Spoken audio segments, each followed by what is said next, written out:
Capítulo 7. El todo en todo. Si bien es cierto que todo está en el todo, no lo es menos que el todo está en todas las cosas. El que comprende esto debidamente ha adquirido gran conocimiento. El Kybalión. Cuán a menudo se ha oído a la mayoría repetir la afirmación de que su deidad era todo en todo, y cuán poco ha sospechado el íntimo significado oculto encerrado en esas palabras emitidas tan sin ton ni son. La presión comúnmente empleada es lo que ha quedado de la máxima hermética del epígrafe. Como dice el Kybalión, el que comprende esto debidamente ha adquirido gran conocimiento. Y si esto es así, tratemos de comprender lo que significa, dada su gran importancia. En esa máxima está encerrada una de las más grandes verdades filosóficas, científicas y religiosas. Ya hemos dado la enseñanza hermética concerniente a la naturaleza mental del universo, la verdad de que el universo es mental, sostenido en la mente del todo, como dice el Kybalión en el pasaje citado. Todas las cosas están en el todo. Pero nótese también la siguiente afirmación correlacionada. Es igualmente cierto que el todo está en todas las cosas. Esta contradicción aparente es conciliable según la ley de la paradoja. Es, además, una afirmación hermética exacta sobre las relaciones que existen en el todo y su universo mental. Ya hemos visto cómo es que todo está en el todo. Examinemos ahora el segundo aspecto del asunto. La doctrina hermética indica que el todo es inminente e inherente al universo, así como en toda parte, partícula, unidad o combinación dentro del universo. Los maestros suelen ilustrar este postulado refiriéndose al principio de correspondencia. El instructor pide al estudiante que forme una imagen mental de algo, de una persona, una idea o alguna cosa que tenga forma mental, siendo el ejemplo preferido el de un autor que se esté formando una idea de los personajes, el de un pintor o escultor que esté creando la imagen mental de lo que trata de expresar con su arte. En cada caso, el estudiante verá que, aunque la imagen tiene existencia y ser únicamente dentro de su propia mente, sin embargo, el estudiante mismo, autor, pintor o escultor, es, en cierto sentido, inmanente en dicha imagen. En otras palabras, toda la virtud, vida, espíritu o realidad de la imagen mental se deriva de la inmanente mente del pensador. Medítese esto un instante hasta que se comprenda bien la idea. Empleando otro ejemplo, podríamos decir que Otelo, Iago, Hamlet, Lear, Ricardo III, etc. existieron en la mente de Shakespeare en el momento de su concepción o creación.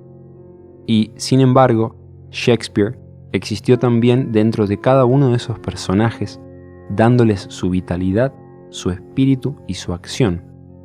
¿Cuál es el espíritu de los personajes que conocemos como Mick Cower, Oliver Twist, Uriah Heep?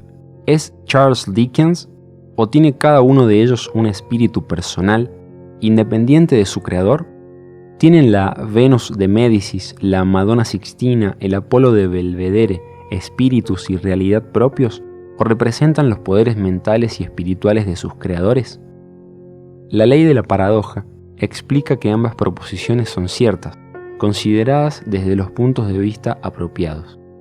Mick Cower es a la vez Mick Cower y Dickens. Y mientras puede decirse que Mick Cower es Dickens, Dickens no es idéntico a Mick Cower.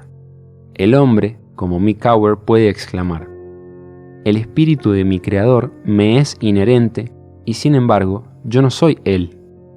Esto es muy diferente de la chocante media verdad que clamorosamente anuncian algunos medios sabios diciendo: yo soy Dios. Imagina al pobre Mick Cower o al ratero Uriah Heep exclamando: yo soy Dickens. O a cualquier otro personaje de las obras de Shakespeare anunciando: yo soy Shakespeare. El todo está en la lombriz, pero la lombriz está muy lejos de ser el todo. Pero aunque la lombriz exista meramente como una pequeña cosa, creada y teniendo su ser únicamente en la mente del todo, el todo es inmanente a ella, así como en las partículas que la componen. ¿Puede haber algún misterio mayor que el encerrado en esta proposición? Todo está en el todo y el todo está en todo. El estudiante comprenderá, por supuesto, que las ilustraciones dadas más arriba son necesariamente imperfectas e inadecuadas, porque representan la creación de imágenes mentales en mentes finitas, mientras que el universo es la creación de una mente infinita, y la diferencia entre los dos polos la separa.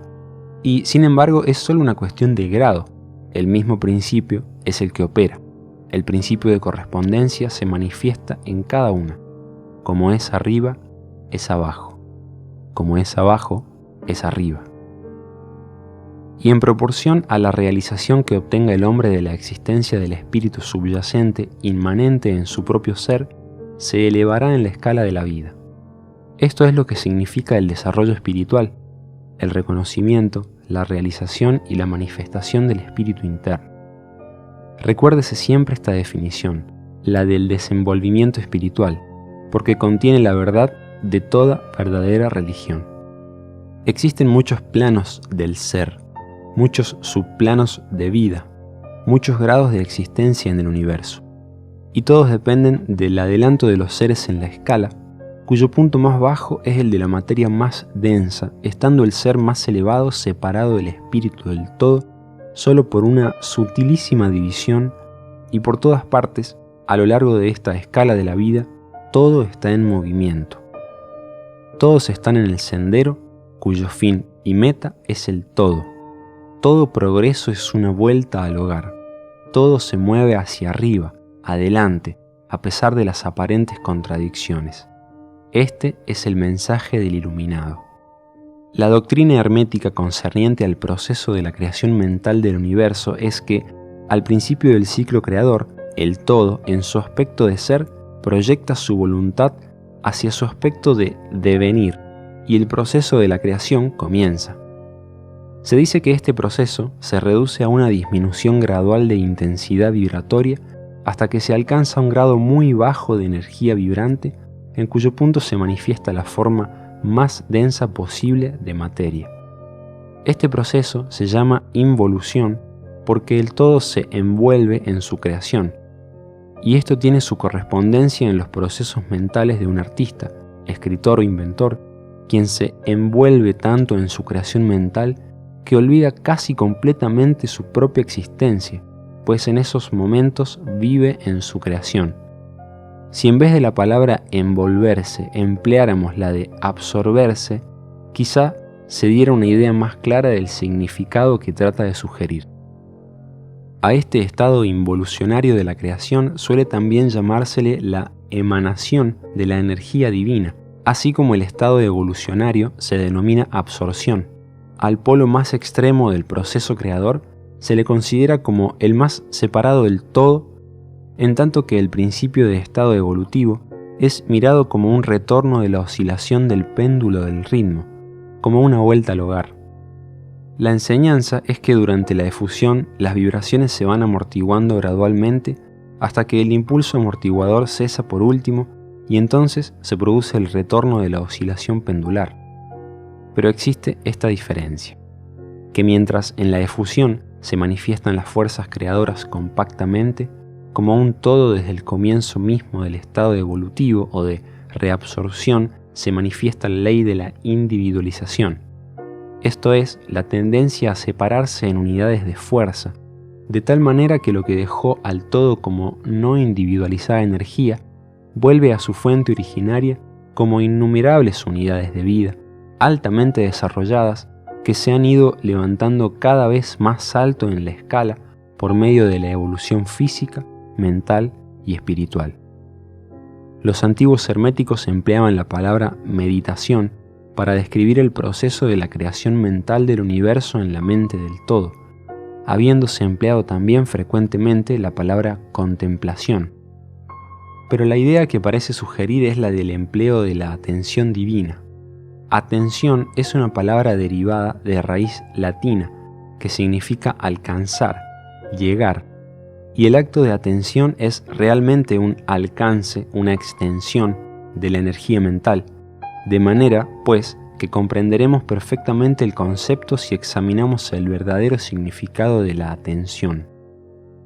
La doctrina hermética concerniente a la evolución es que el todo, habiendo meditado sobre el principio de la creación y estableciendo así la base material del cosmos, pensándolo en la existencia, gradualmente va despertándose de su meditación y al hacerlo produce la manifestación del proceso evolutivo en los planos material, mental y espiritual, sucesivamente en orden.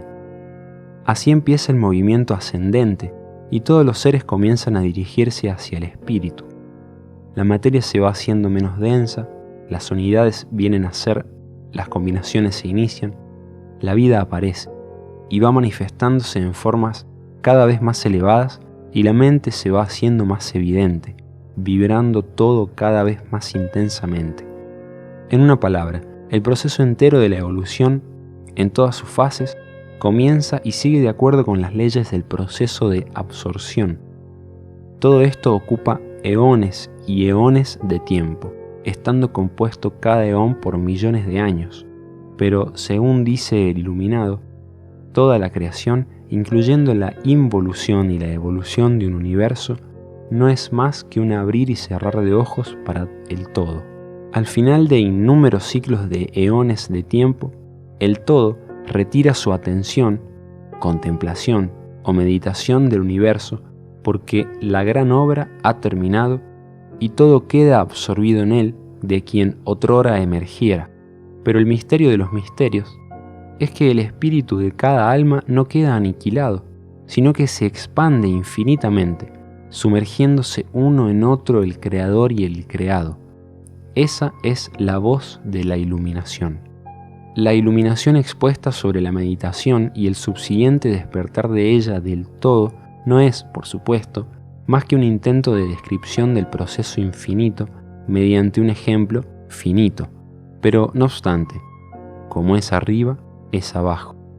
La diferencia es sólo de grado, y así, como el todo se despierta de su meditación sobre el universo, así también el hombre, a su debido tiempo, cesará de manifestarse sobre el plano material y se irá retirando cada vez más en el espíritu interno que, ciertamente, es el ego divino. Hay otra cosa más de la que deseamos hablar en esta lección, y esto llega muy cerca del campo metafísico de especulación, aunque nuestro propósito es simplemente el mostrar la futilidad de tal especulación. Aludimos a la pregunta que inevitablemente se presenta ante la mente de todos los pensadores que se han aventurado a buscar la verdad. La pregunta es, ¿por qué creó el todo al universo? Esta pregunta podrá ser formulada en diferente forma, pero su esencia es siempre la misma. Mucho han luchado los hombres para contestársela, pero aún no se posee respuesta alguna que merezca ese nombre. Algunos se han imaginado que el todo ganaría algo con ello, pero eso es absurdo, porque ¿qué es lo que podrá obtener el todo que ya no posea? Otros dicen que el todo desea amar a algo, o que lo había creado para divertirse, o porque estaba solo, o para manifestar su poder. Pero todas esas respuestas son pueriles e infantiles, y pertenecen a la primera infancia del pensamiento. Algunos han tratado de explicar el misterio presumiendo que el todo se vio compelido a crear, en razón de su naturaleza interna o su instinto creador.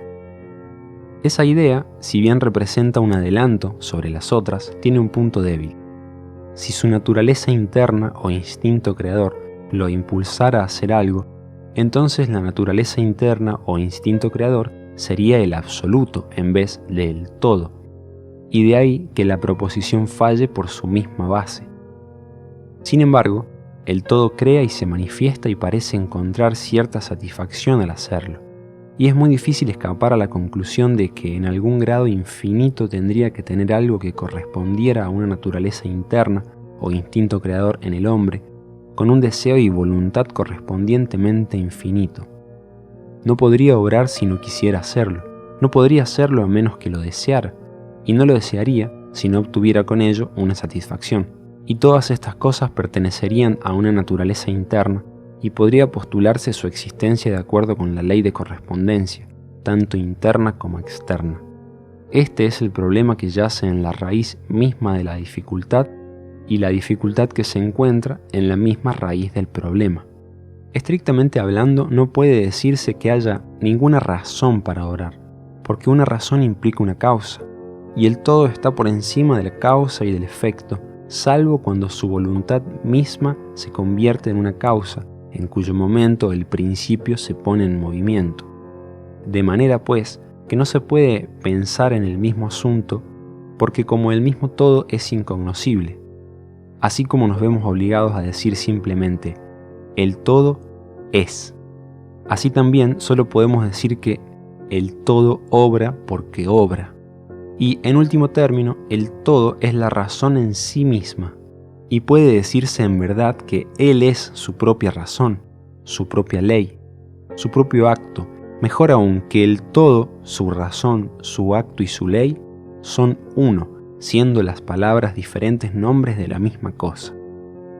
En opinión de los que esto escriben, la respuesta se halla encerrada en el íntimo ser del todo, en su ser secreto. La ley de correspondencia, en nuestra opinión, solo llega al aspecto del todo que denominamos el aspecto de devenir o de estado. Tras ese aspecto está el de ser, en el cual todas las leyes se pierden en la ley, todos los principios en el principio, y el todo, el principio y el ser, son idénticos, uno y lo mismo. Por consiguiente, toda especulación metafísica sobre el punto es fútil. Si nos ocupamos aquí de la cuestión, es solo para mostrar que, si bien reconocemos el hecho, reconocemos también lo absurdo de las respuestas dadas por metafísicos y teólogos. En conclusión, podrá ser de interés para los estudiantes el saber que en tanto que algunos de los antiguos y modernos instructores herméticos se inclinan más bien a aplicar el principio de correspondencia a la cuestión, que da por resultado la naturaleza interna.